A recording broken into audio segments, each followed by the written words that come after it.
I live. I'm live.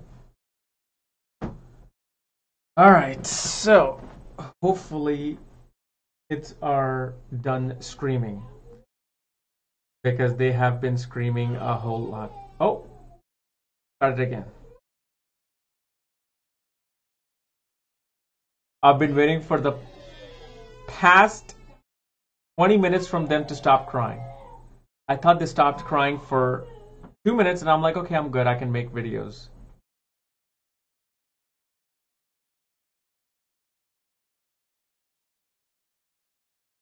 They're with grandma. They're fighting over, I think, either a tablet or one of the cars that I should have gotten two cars. That's the problem. When you have two kids, don't get one toy. Get two toys. Yep. They're all right. Welcome to the House of Pain. Welcome to my life. So yeah. Okay, now they're downstairs. Good. My mom took him downstairs. All right. So let's start with our understanding of the sixth house. And it's a perfect omen for sixth house of dispute. Because both of my daughters are fighting each other over either a tablet or the toy. So, see, universe speaks to me every moment. Every moment, universe is speaking to me in terms of astrology. So anyway, before we get started, okay, I just want to give a heartiest happy birthday to Utpal Patel. Because Mr. Utpal, your students, I believe you're an astrologer, and your students, one of your students actually, emailed my assistant saying that can you please, wish him happy birthday. He watches your video. He makes us watch your videos on astrology. And he's been following you for a long time. He deeply loves you. And I'm like, hey, that's the least I can do on this aspirations day. Your birthday is actually tomorrow, but since I'm making this video today, I don't want to forget, and I want to wish you a happy birthday. Shout out to you, like gunshots. There you go. And I hope all the wishes you have, specifically the material one, come true as soon as possible, because on this plane, you gotta need the material wishes come true first before you go towards the spiritual wishes. So, yes, happy birthday to Utpal Patel. Everybody, I wish him a happy birthday. So, today we're going to be talking about sixth house. Understanding the sixth house in Vedic astrology. So, sixth house, as you know, in astrology, represents health, illnesses, diseases, health and wellness, nutrition, disputes, litigation, divorces. Okay, so divorce is seen through that. Enemies. It's your daily work routine. Like daily work life and daily work routine. So your office life, the life of the office is seen through the sixth house. The daily struggle is seen through the sixth house. And this is why sixth house also represents beggars. Because a beggar who's looking for money is struggling in their daily life. So they're fulfilling that life's karma of struggle.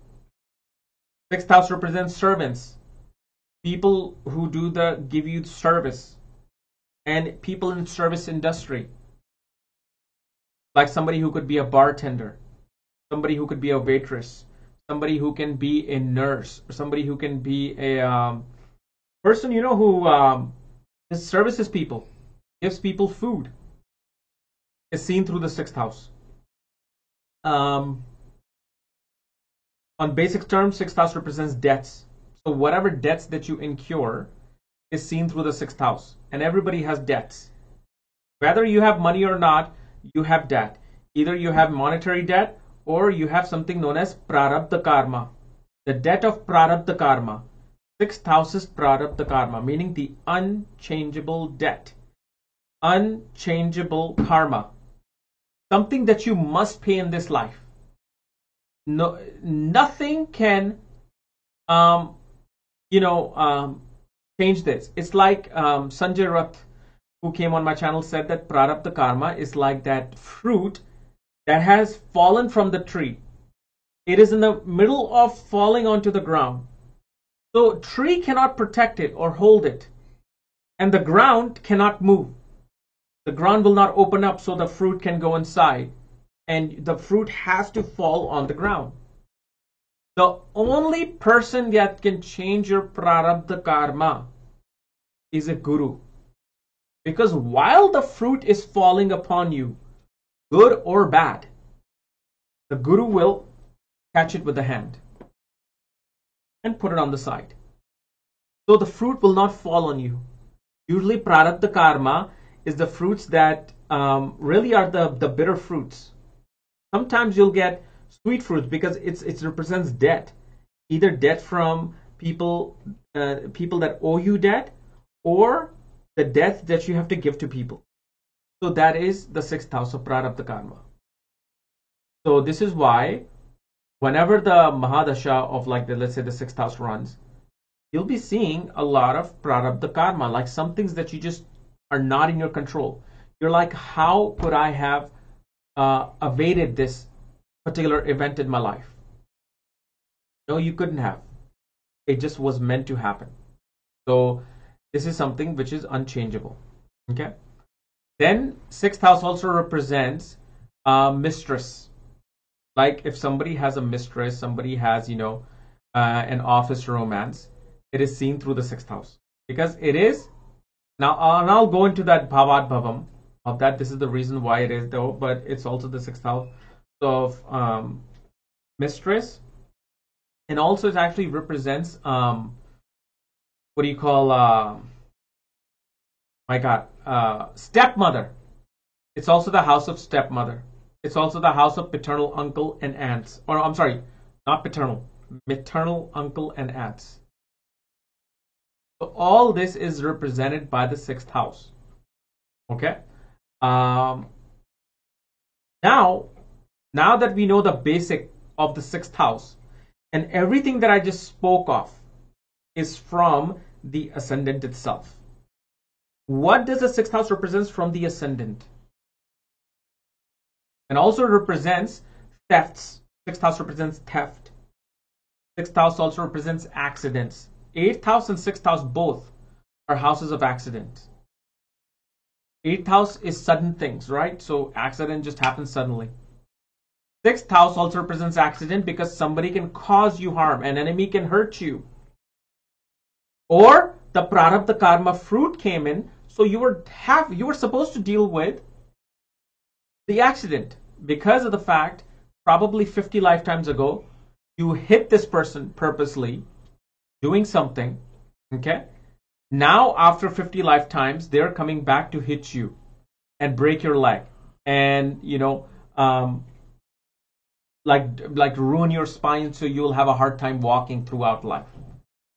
This is why sixth house represents accidents, because it is something where you feel the pain, you feel the hurt, and your vehicle, is dealing with the repair. That means you'll probably have to dish out money or borrow money. This is why it represents that. Now, sixth house also represents the investments of your family. So, like your family lineage, we can say like your father's paternal lineage family is seen through the second house. The family that you grew up in, your father, aunts, uncles, all of their investments and all of their happiness, their ability to enjoy life, the fun things of the family, the educational level of your paternal lineage is seen through the sixth house.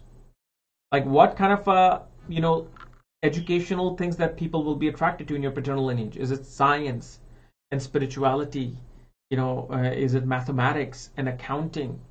Is it finance and uh, medical field? So all of this is seen through the sixth house. Represents the happiness, comforts, and joy of your younger sibling. It represents the understanding of the maternal emotions through the eyes of your younger siblings. So let's say if you have a malefic planet in the sixth house, okay? You love your mother. You're like, my mother was the best mother in the world. Through the eyes of your younger sibling, you're like, no, wasn't the most emotional person. He was a very cold-hearted person because Saturn could be in the sixth house. So this is how you have to understand and study things. So you can just say, oh, you're wrong. No, our mother was the greatest mother. Absolutely wrong. Because the younger sibling would have their own experience. How they felt when the mother was giving you something and gave your younger sibling a little bit, then more. And you didn't pay attention. But your younger sibling psychologically saw that, like, all this gives him more and gives me less. So what is wrong with me? My mother's just a cold person. That's how it happens. And it also represents, sixth house represents the type of vehicle, type of house that your younger sibling will have. Then, sixth house represents the siblings of your mother, the communication style of your mother. It represents publishing or writing religious and spiritual books. Spiritual and, any communication related to spirituality is the sixth house. Why? Because remember, fourth house is the house of Vidya, meaning spiritual and religious Vidya. So this is why the sixth house represents the communication of the divine knowledge, communication of the spiritual knowledge, communication of the philosophical knowledge, the knowledge that is coming through the God straight, not something that you learned in a school, which is like less than quarter of what the knowledge you will gain through the divine. Sixth house represents the wealth of your children, speech of your children. The type of food your children will eat is the sixth house. It represents their ability to hoard things.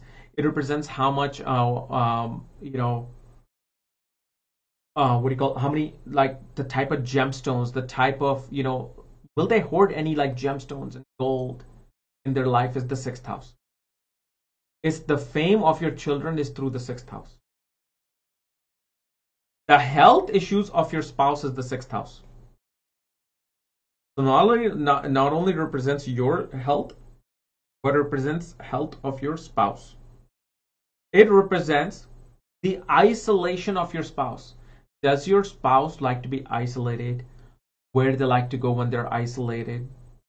What type of spiritual beliefs will your spouse have? Is your spouse religious, spiritual, agnostic, atheist? Is seen through the sixth house. And this is very true. Trust me on that. Very, very true. You can clearly see somebody's spouse's dharma, somebody's spouse's, religious beliefs, things that they believe in, things that they preach and practice through the sixth house. Sixth house represents the type of footwear your spouse will wear.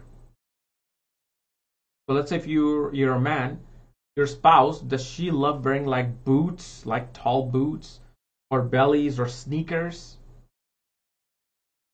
Does your spouse like to be in bare feet? Is all seen through the sixth house, especially if the nakshatra of the sixth lord will tell you the type of footwear your spouse will wear. How beautiful it is. Sixth house also represent the gain of your spouse. It represents the gains of your spouse's family. Sixth house represents destruction of enemies, sudden gains through enemies, gain through insurance, gain through inheritance is seen through the sixth house as well. Then also the sixth house represents the reputation, career, and environment of your father. It represents the type of authorities your father will interact with. Will your father interact with, like, IPS officer, IAS officer, foreign authorities? That is represented by the sixth house. Sixth house represents the fame of the father as well. Also represents the type of reputation your gurus will have. How is your guru known in the world? The guru, and I don't mean like every single person you come across who's spiritual or religious. I'm talking about the person that you accept. You are my guru. Sixth house will tell you what the world thinks of them. Okay. Then,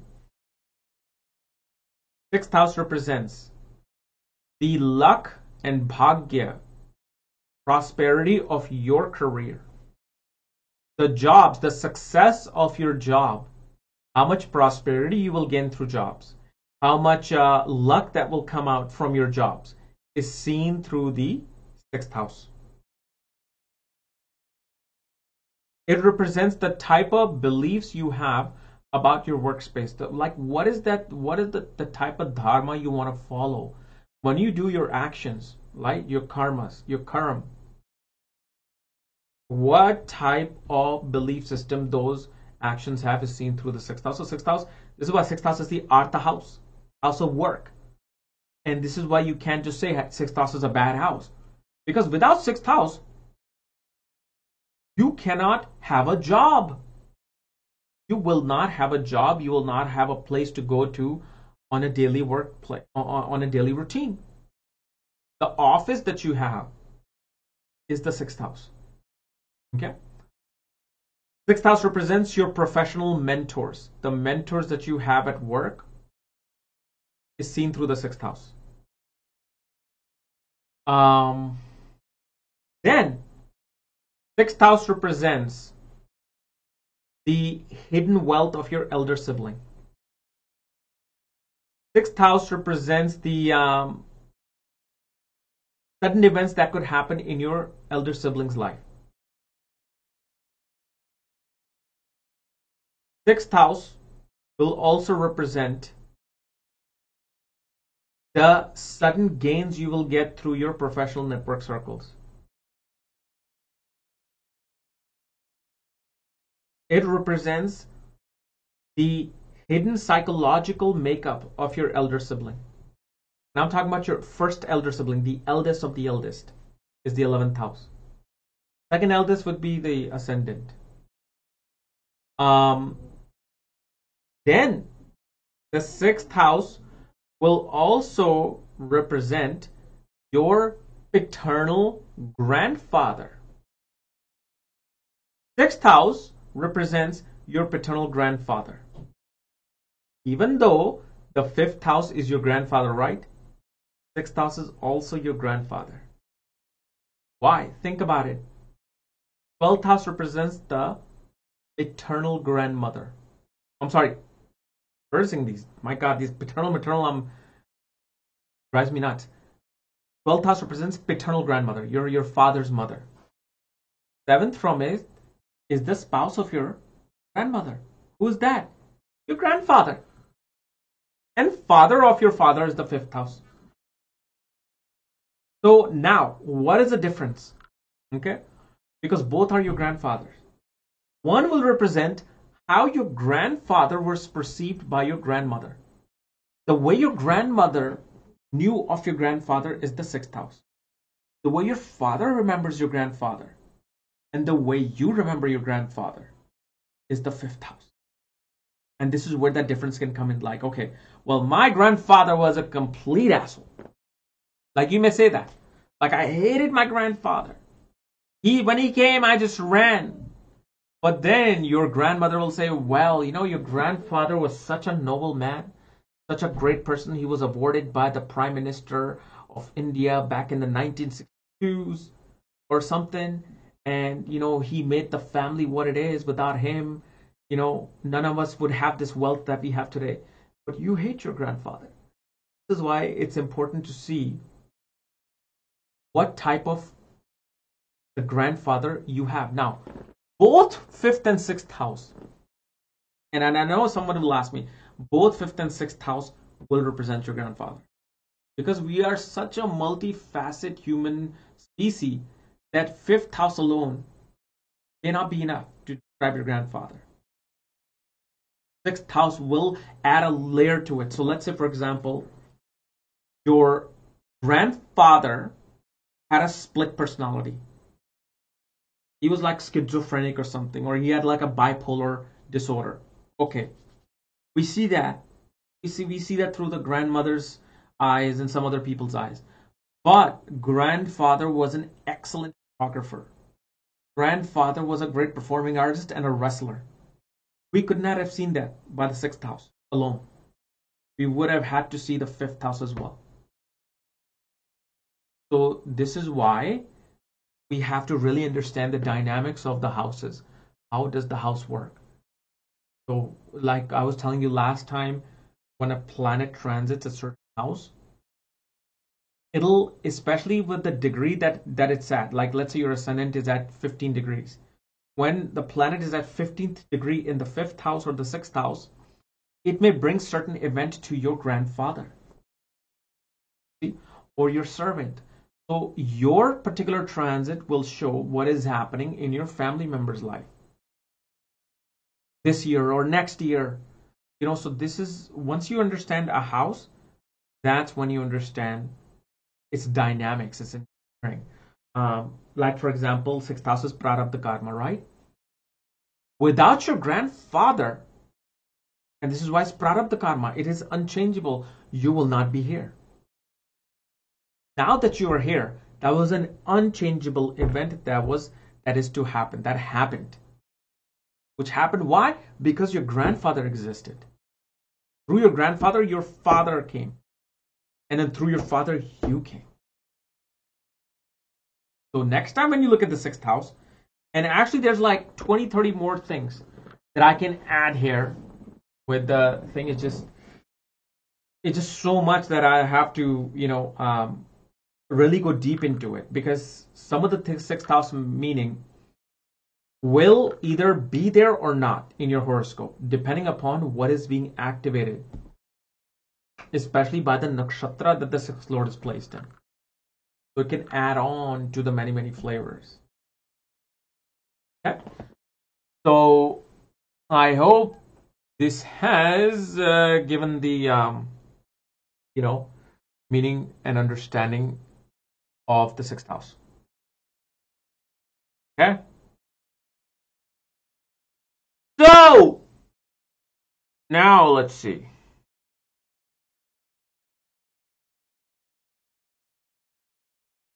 Sixth Lord Mars debilitated in Ashlesha. Well, depends. Is it from the Scorpio side? Or is it from the, Aries side? That will have a huge difference.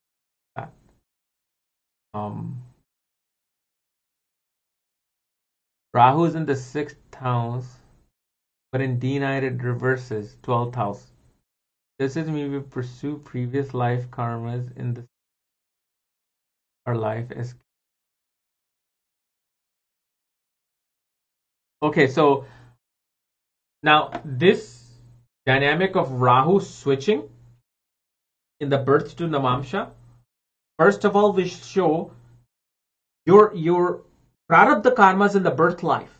Okay, the Prarabdha karmas in the birth life that you're going to deal with, they're going to manifest in your second half of life within the 12th house.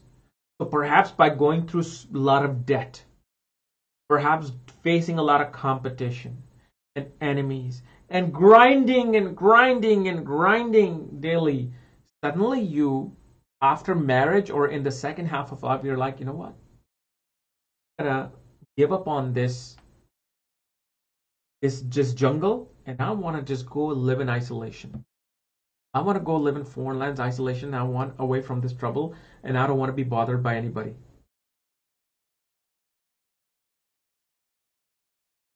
This is a very basic thing that I'm saying. So by dealing with your prarabdha karma, your mission will change in the second half towards the 12th house matter. So through struggles, you'll find, the source energy.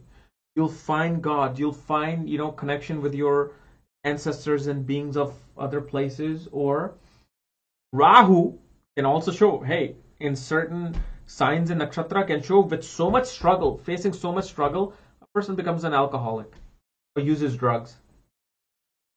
That is also seen. So the reverse, I don't know if you said anything about the sign. So you're only talking about the house. Okay? And if whatever sign that Rahu is in, that itself will play a huge part. That can either make you addicted to drugs, alcohol, spirituality, meditation, or finding fame and success in foreign lands in the second half of life. That's how we want to study these type of alignments. But Rahu in the 6th house in the birth chart, first of all, you will defeat your enemies. You'll defeat them through some cunning way. Somehow, some way, you will find a very clever way to defeat them, but you will defeat them. But you will probably have like very foreign enemies or enemies from paternal lineage. Perhaps your grandfather might be reborn to come as your enemy because you could be somebody that did something to him, so he's going to come back as as a Rahu type person, take a revenge. So that's what happens. But usually Rahu can make a person so determined, like it's like those athletes. They'll like do or die. For them winning is everything. That's Rahu in the 6th house. They will somehow find a way to win. Like 6th house is actually a beautiful placement for Rahu. 3rd house, 6th house, 10th house, 11th house. Amazing places for Rahu to be in. Like you somehow, some way, through some sources, you will have very cunning enemies, but at the same time, you yourself will be cunning enough to defeat your enemies. Okay. So, my people, I shall go.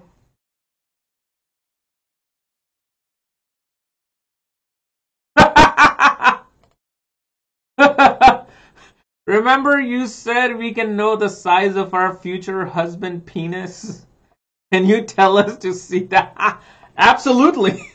That's funny. Look at, it's very simple actually. There's nothing complicated about it. Just look at the yoni of your spouse. Like the yoni of a female will show how deep the yoni of the female is. And then the yoni of the man will show how big the man's junk is. This is why it's important actually, yoni. In horoscope matching, those who do horoscope matching, it's very important. Besides looking at the distance between moons and Venuses and looking at the yoga of longevity of both the person, and one of the most important things in horoscope matching is also you have to see, does the other person canceling the longevity of the other? All these little things are there. This is why I don't go into horoscope matching, because if you go deep into it, you can really see who's going to prolong whose life and who's going to shorten the other person's life. But as far as yoni is concerned, yeah, it's very important. Like how a horse yoni, cannot be with the what is it called, the boar yoni, or the this God, there's like animal names. Like a horse yoni will do very well with elephant yoni, or horse and horse, elephant, elephant will do quite well. So, yeah, when you go to the bar next time, ask the man, so, what's your yoni? Whoa, let's go. Let's finish our drinks and go. Hey, how do you think I did in the bar, huh? All they did was just ask me my yoni. That's what it is, man. And that's what she said all the time. What's your yoni? Wow. So yeah, next time, and actually I think my report does show the yoni. Let me see here. I think it's pretty much on the first page of the report. Yoga,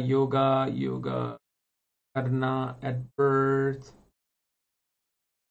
I know there's yoni for sure.